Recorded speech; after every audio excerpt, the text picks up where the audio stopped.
Good afternoon, students. Students, how are you? I know you all are very fantastic. And students, yesterday I sent the video of your first chapter, The Rise of Nationalism in Europe. And I know that you all relish it, you all enjoyed it.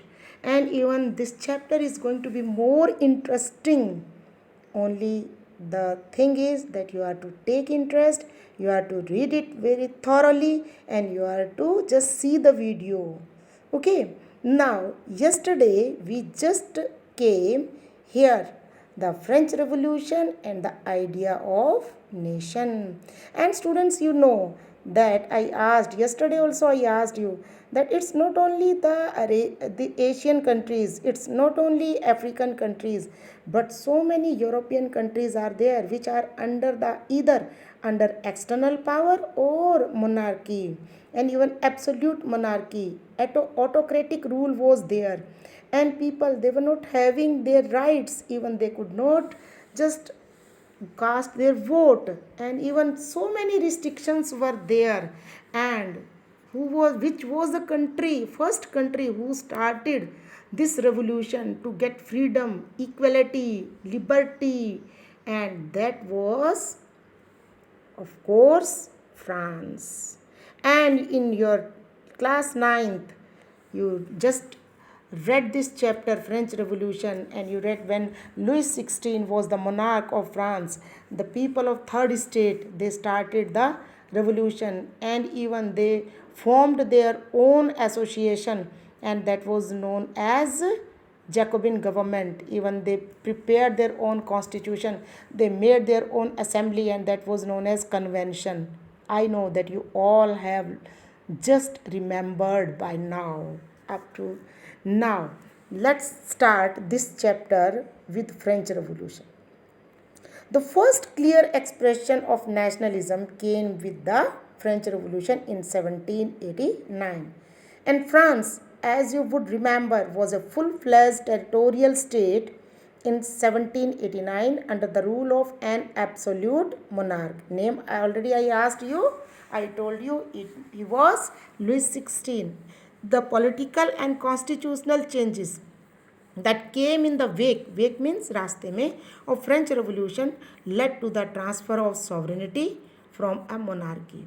अब राजशाही से और क्या आगे, we became independent, we became sovereign, means we got the right on our hands to form our government, to take all the decisions. The revolution proclaimed that it was the people who would henceforth constitute the nation and shape its destiny. कि ये लोग ही होंगे जिनके पास पूरा अधिकार होगा कि वो अपने राष्ट्र को कैसा बनाए और उसके भाग्य को कैसे बदलें. From the very beginning, the French revolutionaries introduced various measures and practices that could create a sense of collective identity amongst the French people. शुरू से ही फ्रेंच रेवोल्यूशनरीज ने ऐसे ऐसे तरीके इंट्रोड्यूस किए, ऐसी ऐसी चीज़ें चलाई कि जिससे लोगों में एक कलेक्टिव आइडेंटिटी की भावना पैदा हो गई. And the ideas of the ideas of la patrie means the fatherland and le citoyen means the citizen emphasized the notion of a united community enjoying equal rights under a constitution. कि सबको कौन सा हमारा कैसा देश बनेगा, ला पैट्रे और ली citoyen means fatherland, हमारा ही राष्ट्र और हम उसके नागरिक, और जिसमें सभी कम्युनिटीज़ यूनाइटेड होंगी और इक्वल राइट्स, एक कॉन्स्टिट्यूशन के अकॉर्डिंग सबको इक्वल राइट्स मिलेंगे. A new flag and which was of try colour was chosen to replace the formal royal standard. The State General was elected by the body of active citizens and renamed the National Assembly. In 9th class you read. New hymns were composed, oaths taken and martyrs commemorated, all in the name of the nation. नए नए कविताएं पाठ हुए, नए oath लिए गए, जो martyrs हैं उनकी शान में कहा गया, किसके नाम पर, राष्ट्र के नाम पर. मार्टियर्स मीन शहीद. A centralized administrative system was put in place and it formulated uniform laws for all citizens within its territory. एक सेंट्रलाइज्ड एडमिनिस्ट्रेटिव बनाया गया और सब उसी ने सारा सब जगह यूनिफॉर्म लॉज इंट्रोड्यूस किए. Internal custom duties and dues were abolished and a uniform system of weights and measures was adopted. Regional dialects were discouraged and French, as it was spoken and written in Paris, became the common language of the nations. In this paragraph, at least 5-6 one-word answer questions are there. So you all are going to be just to write them. The revolutionaries further declared that it was the mission and the destiny of French nation to liberate the people of Europe from despotism, means Samantwad. In other words, to help other people of Europe to become nations. When the news of events in France reached the different cities, जब France की खबरें दूसरे देशों में जाने लगी Europe के, students and other members of educated middle classes began setting up Jacobin clubs. Earlier we read in 9th class. Their activities and campaigns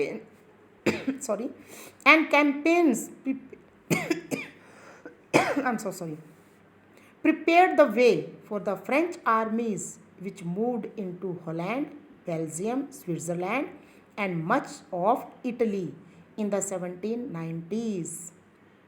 With the outbreak of revolutionary wars, the French armies began to carry the idea of nationalism abroad.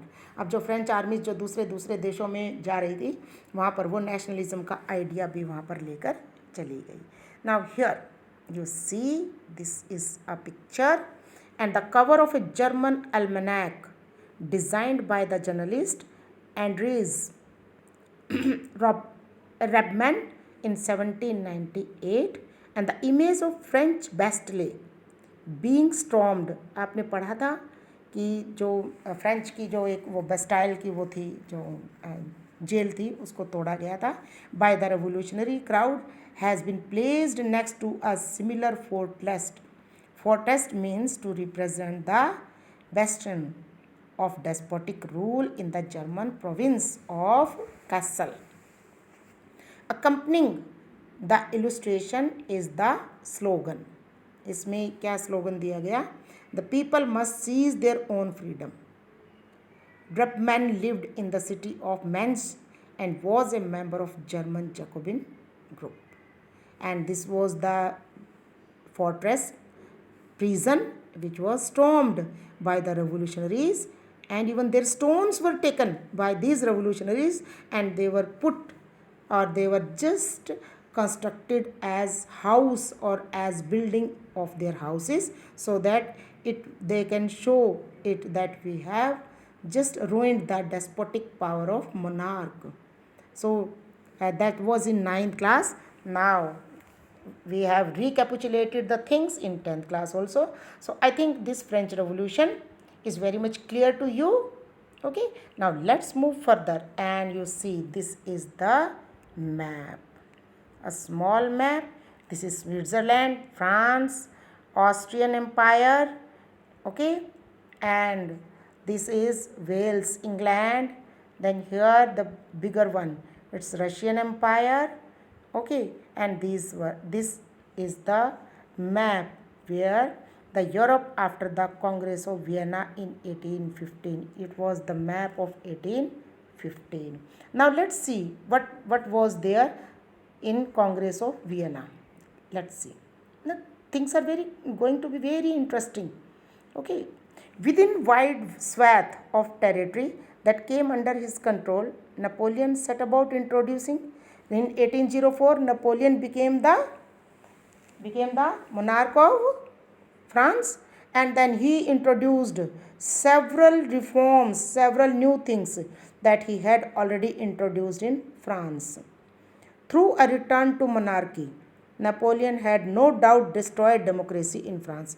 When the Louis XVI gave up his power, the France became a constitutional monarchy, and then when 1804 Napoleon Bonaparte became the king of France, again from the democracy, again France became a what? monarchy.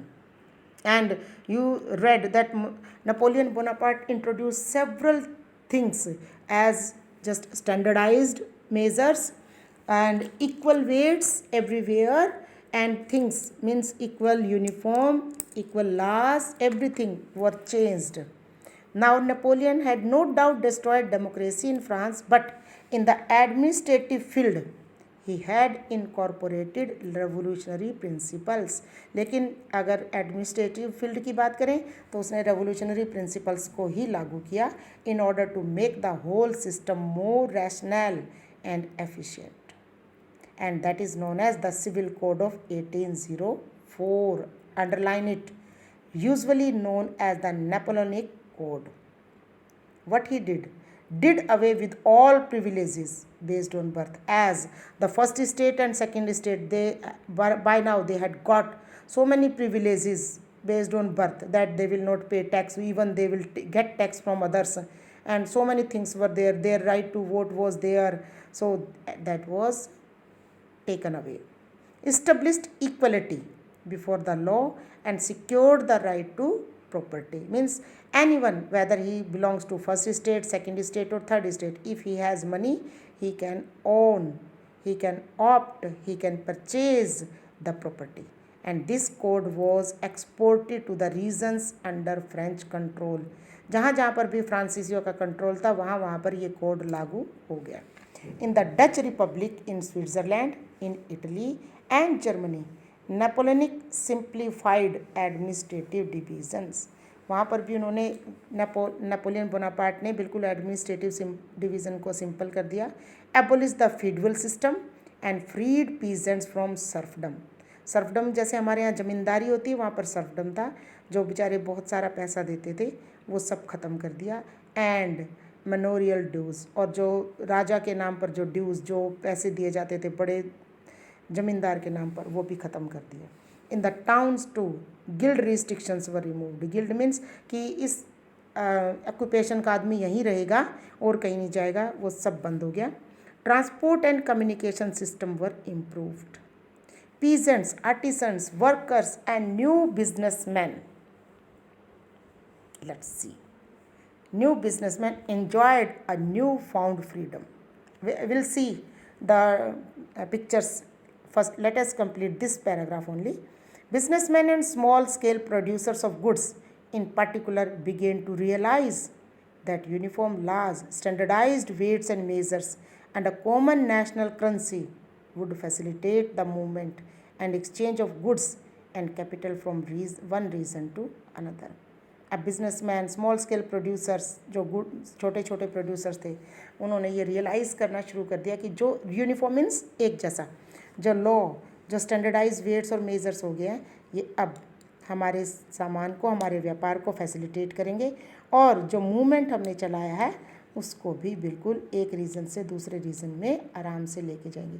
Y I am just speaking in Hindi in this chapter only to make the things more clear to you, and so that you will enjoy. You are going to just, I know you are going to enjoy this chapter, and that's why I am speaking. Somewhere I am speaking in English and somewhere in Hindi.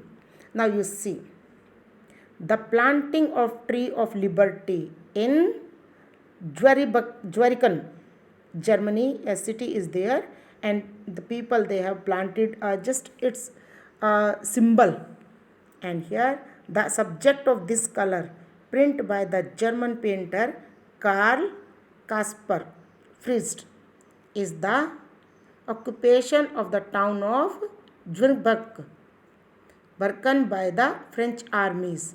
French soldiers, recognizable by their blue, white and red uniform, have been portrayed as oppressor as they seize a peasant's cart, harass some young women, okay, and force a peasant down to his knees. So things are just shown here, and the plague being affixed to the tree of liberty carries a German inscription, which is in translation reads, "Take freedom and equality from us, the model of humanity.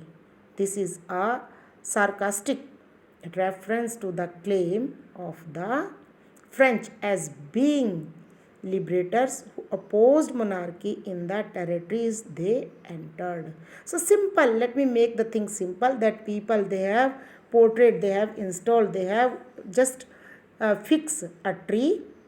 Which tree? Tree of freedom.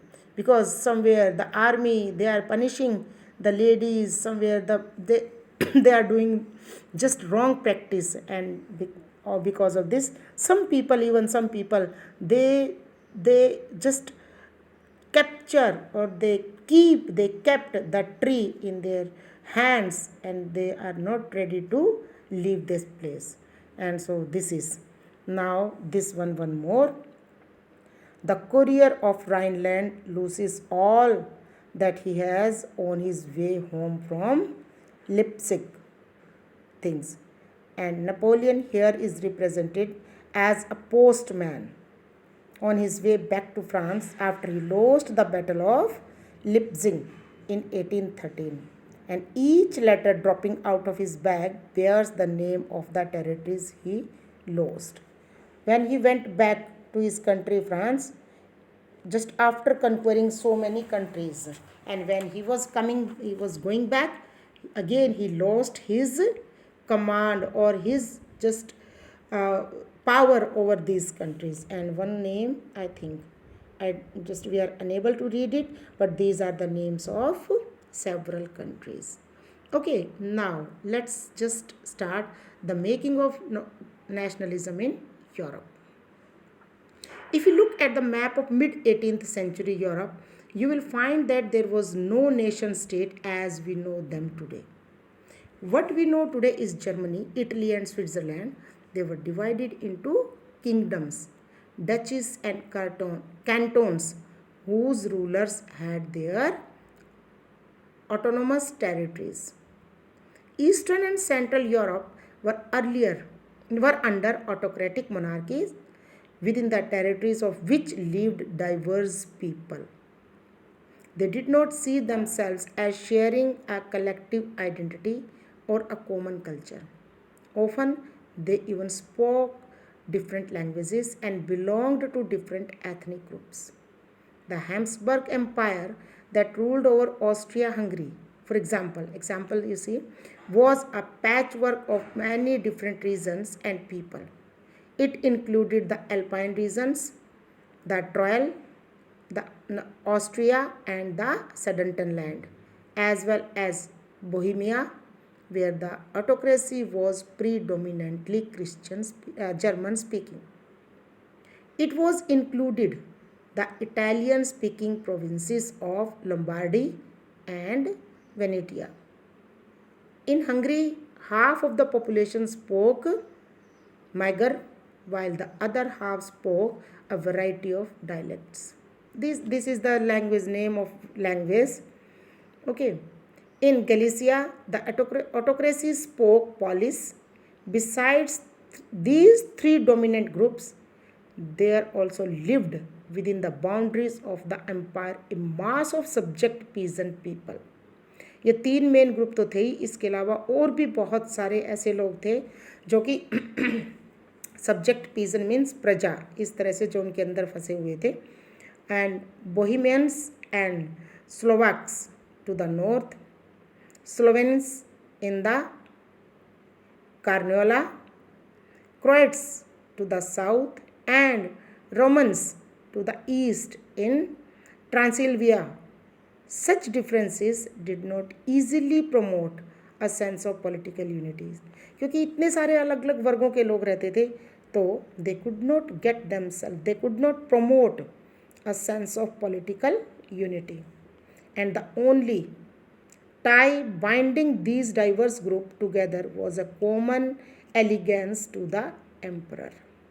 Then when they could not tie it themselves in a shared bond, how did nationalism and the idea of nation state emerge? तो कैसे आएगा लोगों के मन में nation state का idea और nationalism की भावना?